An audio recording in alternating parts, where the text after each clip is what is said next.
Shalom, shalom. Yesu ashimwe, mwaramutse neza, twongeye kubaha ikaze mu izina rya Yesu. Yesu ashimwe kuri mwebwe mwashobojwe kubana natwe muri kino gitondo kuri YouTube. Yesu abahe umugisha, muhawe ikaze muri morning prayer. Iki ni igitondo cyiza Imana yongeye kuduha kugira ngo tubashe gushima Imana, dufatanye twese kuvuga ineza y'Imana n'ubuntu n'imbabazi Imana ikomeje kutugira muri Kristo Yesu. Turashima Imana ikomeje kuturinda, turashima Imana ikomeje kubana natwe.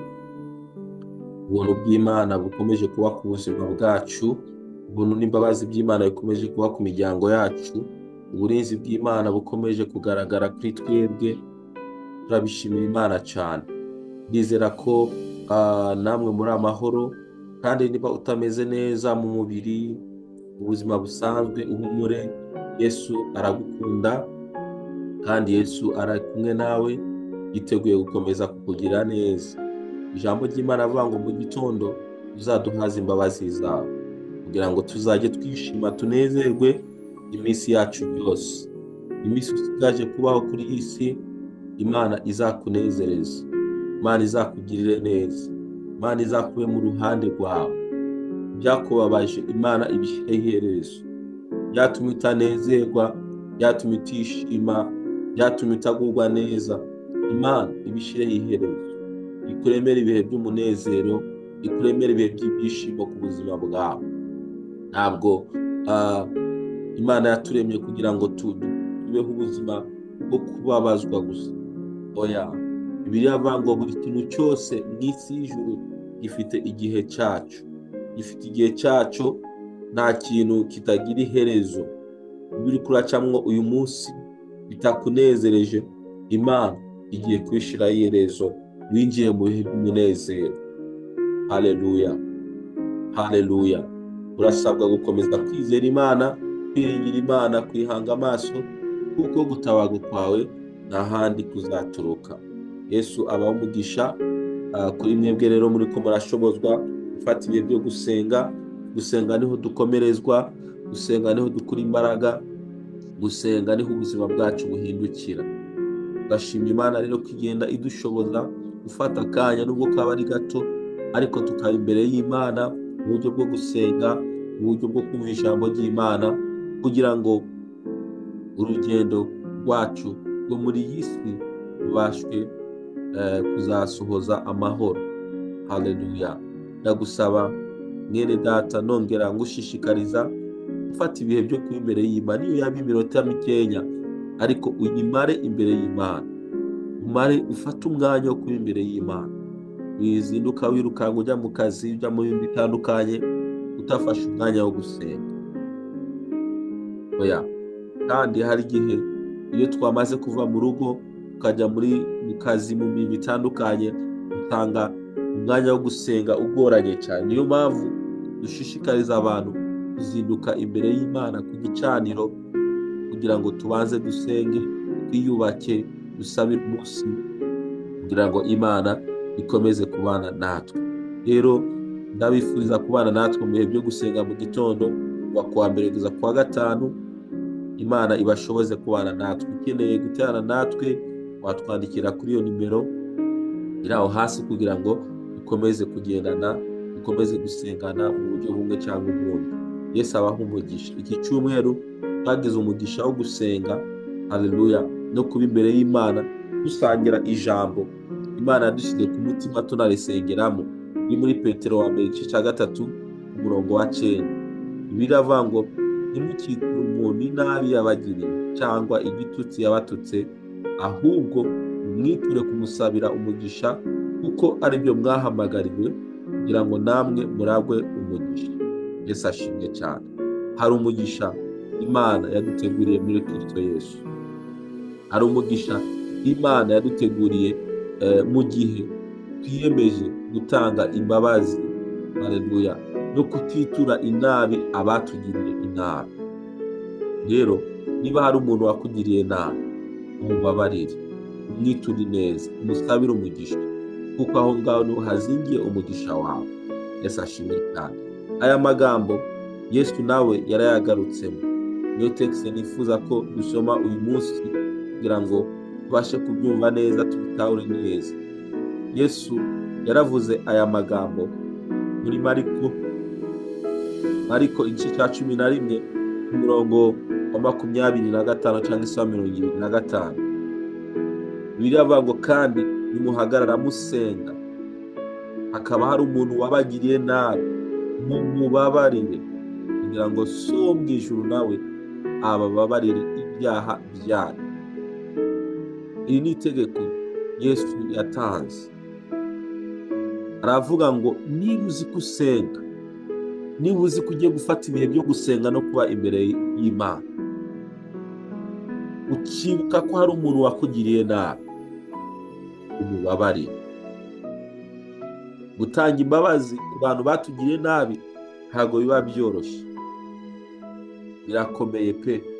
Umuntu wakugiriye nabi, umuntu waguhemukiye, umuntu wakwibye, umuntu wakunyaze ibyawe, umuntu wakwiciye abawe, umuntu yatumye wirukanwa mu kazi, umuntu watumye ubuzima bwawe bujya mu gahinda, ntabwo biba byoroshye.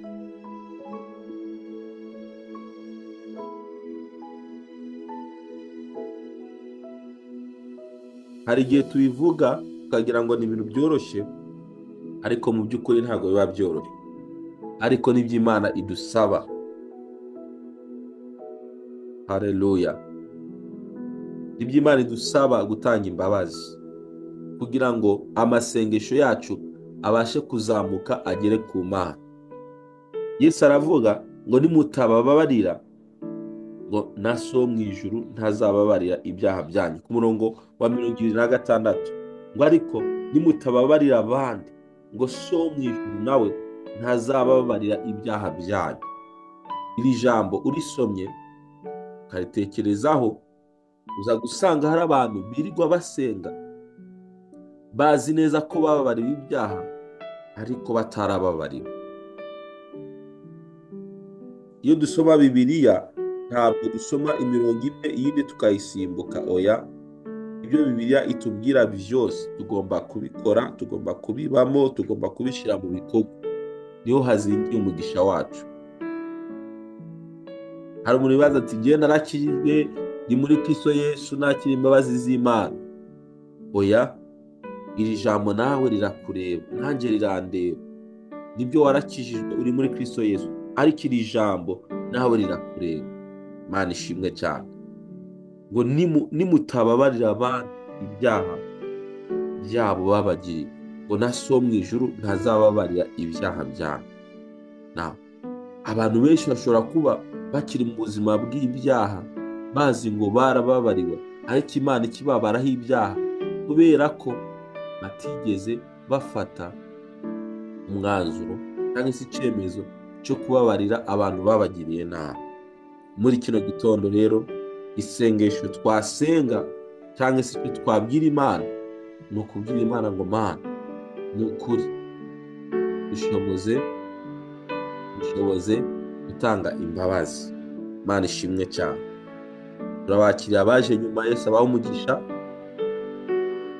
Dusomye ijambo riri muri Mariko igice cya 11 umurongo wa 25 na 26. Haleluya. Muri iki cyumweru twakomeje kuvuga ijambo ryo gutanga imbabazi. Muri kino gihe urabizi abenshi abari mu gihugu cy'u Rwanda cyangwa se n'abari mahanga turi kwibuka jenoside yakorewe Abatutsi ku nshuro ya 31. Ibihe byabaye icyo gihe abenshi wenda benshi ntabwo twari duhari cyangwa se twari tukiri bato, ariko habaye ubugome bukomeye, abantu baricanye, abantu barahemukiranye, byari ibintu biteye ubwoba cyane. Ariko muri ibyo byose birashoboka ko nawe abawe babishe, abawe bapfuye, basigaye uri wenyine, n'umuryango wawe barawishe barawumara. Turakwihanganisha kandi tugukomeza. Muri byose ukomere, kandi ubuzima bwawe Imana irabuzi. Imana irabuzi kandi yiteguye gukomeza kukugirira neza. Rero iri jambo Imana iratubwira ngo dutange imbabazi Imbabazi ni ikintu gikomeye, kuko natwe kwitwa abana b'Imana ni imbabazi twagiriwe n'Imana. Bibiliya iratubwira, Pawulo yavuze amagambo aravuga ngo kera ngo twari abo gupfa, twari abo gucirwaho iteka, ngo ariko Imana ngo yatugiriye imbabazi muri Kristo Yesu. Imana yatugiriye imbabazi muri Kristo Yesu. Hari abantu bavuga ngo ngiye nzakomeza gusenga, ariko runaka yarampemukiye sinzamubabarira. Mwene data, niba uri muri iyo kategori uvuga ngo sinzamubabarira, yaranyibye, yarampemukiye, yaranyiciye, yatumye ntangara ku gasozi, yatumye umuryango wanjye ushira, sinzamubabarira. Ni ukuri ibyo uvuga birumvikana, ariko Imana iragusaba guca bugufi no gutanga imbabazi. Guca bugufi no gutanga imbabazi, ibindi ubirekera Imana. Kandi niba ufite umutima ukomeye wumva birashoboka, usaba Imana kugira ngo igushoboze, kuko Imana niyo idushoboza gutanga imbabazi, niyo idushoboza kugira ngo dutange imbabazi. Birashoboka ko umugabo wawe yaguhemukiye, umugore wawe yaguhemukiye, abana bawe baguhemukiye. Birashoboka ko ku kazi abo mukorana baguhemukiye, bosi wawe yaguhemukiye.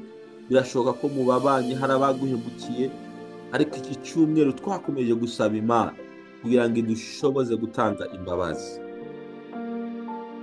Umuryango ukomokamo, ababyeyi, abavandimwe, ababyara bawe, abakuzina baraguhemukiye. Birashoboka, ni ibintu bibaho muri iyi si, ariko Imana iradusaba muri byose gutanga imbabazi. Imbabazi ni sinye y'urukundo, ni sinye yo kwiyunga, ni sinye yo kongera gushyira hamwe. Imbabazi, gutanga imbabazi. Rero ngo nimutababarira abandi, ngo na So mu ijuru we ntazabababarira ibyaha byanyu. Iki cyumweru rero twakomeje gusenga tubwira Imana ngo Mana dushoboze gutanga imbabazi. Nawe niba udukurikiye muri kino gitondo hari abantu bakugiriye nabi, Imana igushoboze kubarekurira mu mutima wawe, ubarekurire, ubahe imbabazi. Nawe uzagira amahoro. Hari igihe umuntu adasinzira kubera gutekereza, kwiyumvira ku bantu bamuhemukiye, bigatuma umuntu adasinzira, atagira amahoro, agahorana intege nke, akanagwaragurika, akagira agahinda. Kubera iki? Kubera kutarekurira abantu mu mutima. Iki gitondo Imana igushoboze usohora abantu bose washyize mu mutima wawe, ubababarire, ubarekurire, kugira ngo ubashe kwinjoyinga cyangwa kunezererwa n'amahoro yuzuye atangwa n'Umwami wacu Yesu Kristo. Imana ibahe umugisha rero. Ndagira ngo twongere dusenge muri kino gitondo, tubwire Imana idushoboze. Imana idushoboze gutanga imbabazi, Imana idushoboze kurekurira abatugiriye nabi. Bibiliya yatubwiye muri Petero ngo ibyo nitubikora tugatanga imbabazi, ngo hari umugisha Imana yaduteguriye. Buriya kudatanga imbabazi kwawe hari umugisha utari kwakira. Yego, nuzitanga uraza kwakira. Imana idushoboze mu izina rya Yesu. Reka dusenge. Mana, turagushimiye muri kino gitondo, turagushimiye kuri Imana igira neza. Ijambo ryawe twize iki cyumweru cyose ryakomeje kutwibutsa ko dukwiriye gutanga imbabazi, dukwiriye kujyanira imbabazi muri Kristo Yesu, kuko natwe warazitugiriye, watugiriye ubuntu. Twari abanyabyaha, twari abo kurimbuka, twari abo gupfa, twari abo gucirwaho iteka nk'abandi bose, ariko watugiriye imbabazi muri Kristo Yesu. Utugirira ubuntu, turakumenya, uduha agakiza, utwakira mu muryango w'abana b'Imana. None Mwami Imana, uradusaba natwe ngo ibyo watugiriye natwe tubigirire abandi. Hari abantu baduhemukiye, hari abantu bahemukiye abandi, byagoye cyane ko babarekurira mu mitima ngo bababarire. Turabasengeye muri kino gitondo Mwami, turasengeye abantu bafite agahinda mu mitima katurutse mu bantu babahemukiye, kugira ngo muri kino gitondo Mwami ubashoboze gutanga imbabazi, ubashoboze kurekurira ababagiriye nabi. Uzoba ukoze Mwami Imana. Ndasengeye buri muntu wese udukurikiye n'abazadukurikira kuri YouTube. Mwami, Umwuka wawe wera azakomeze kubaganiriza kuri iri jambo, kugira ngo bakomeze gutanga imbabazi, tubane amahoro, tubane mu mwidegemvyo, kubera ko twatanze imbabazi hagati muri twebwe. Urakoze kuri Imana igira neza, ni wowe uzabidushoboza, ni wowe uzabishoboza abantu, kandi turabyizeye. Icyubahiro gikomeze kuba icyawe. Turatuye umugisha ku buzima bwacu, turatuye uburinzi bwawe Mwami, uturinde satani n'abadayimoni, uturinde indwara, uturinde ubukene, uturinde imitego yose y'umwa satani. Imiryango yacu irindwe nawe, amatorero dusengeramo, ibihugu turimo turindwe n'imbaraga zawe. Ukomeze kuduha umugisha no kutwagura muri byose. Ibyo dukeneye mu buzima bwacu bwa minsi yose urabizi Mwami Imana, nabyo ubikoreho kugira ngo tubashe kugukorera, tugukorere tuguwe neza. Icyo bukoze Mwami Imana, icyubahiro gikomeze kuba icyawe ubu n'iteka ryose, mu izina rya Yesu Kristo, amen. Imana ibahe umugisha, Imana ibagire neza. Mwakoze kuzinduka, tuzakomeza mu cyumweru gitaha Yesu nadushoboza. Mugire umunsi mwiza. Shalom shalom. Shalom, shalom. Shalom Shalom. shalom.